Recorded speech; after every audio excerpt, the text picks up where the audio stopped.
Hello दोस्तों, आज हम कुछ जीके जो आपके कंपटीशन में आते हैं उनसे रिलेटेड 3-4 एमसीक्यूज़ लेके आएंगे जो एग्ज़ाम में आ सकते हैं और आपको उनका जवाब सोच के लिखना है। और वो बहुत ही कॉमन है लेकिन हम भूल जाते हैं। तो शुरुआत करते हैं। अभी हाल ही में कल सुनीता विलियम वापस आई। ये आगे आने वाली कॉम्पिटिशन्स में काफ़ी क्वेश्चन पूछे जा सकते हैं। तो इनमें से पहला सवाल है, पूछा जो जा सकता है, जो आपको ध्यान देना है वो है कि सुनीता विलियम कौन से जहाज़ से या स्पेसशिप से अंतरिक्ष में गई थी। तो उसका नाम है Boeing star liner. Boeing star liner से सुनीता विलियम गई थी। उनके साथ बुच विल्मोर भी गए थे, लेकिन उसमें कुछ तकनीकी खराबी की वजह से वो वापस नहीं आ पाई। कब गई थी वो? जून 2024 में।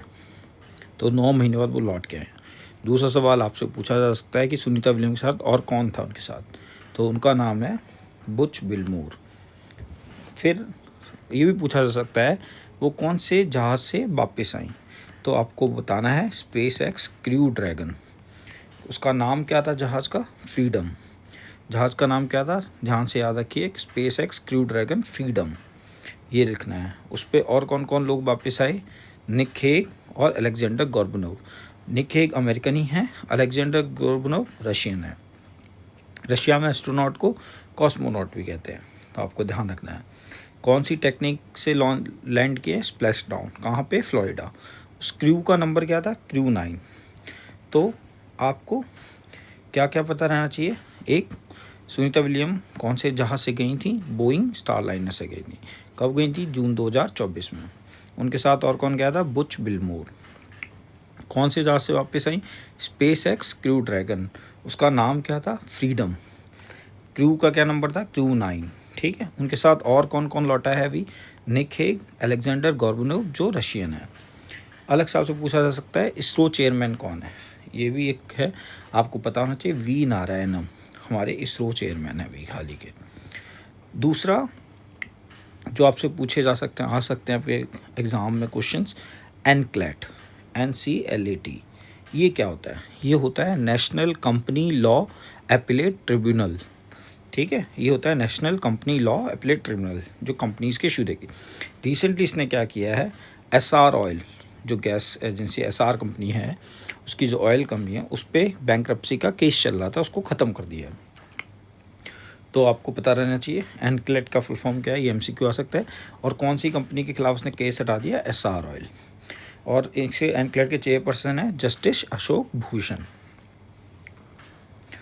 तीसरा, union minister of state for science and technology कौन है? जितेंद्र सिंह जी।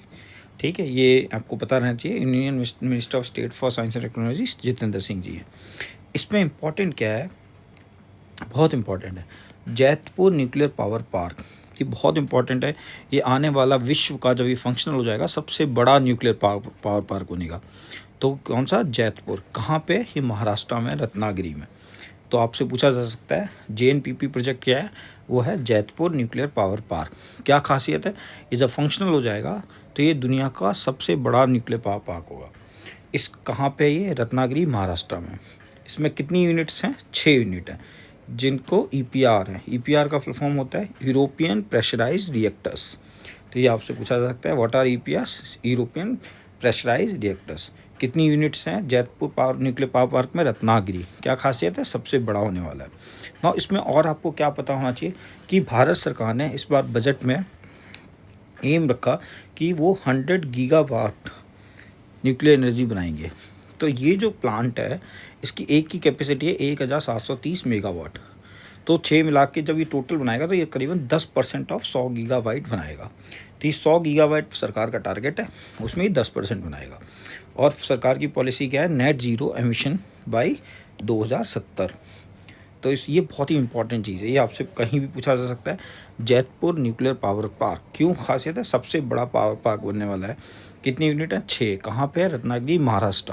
कितनी कैपेसिटी परसेंटेज वाइज बनाएगा ये? 10% जब फुली फंक्शनल हो जाएगा।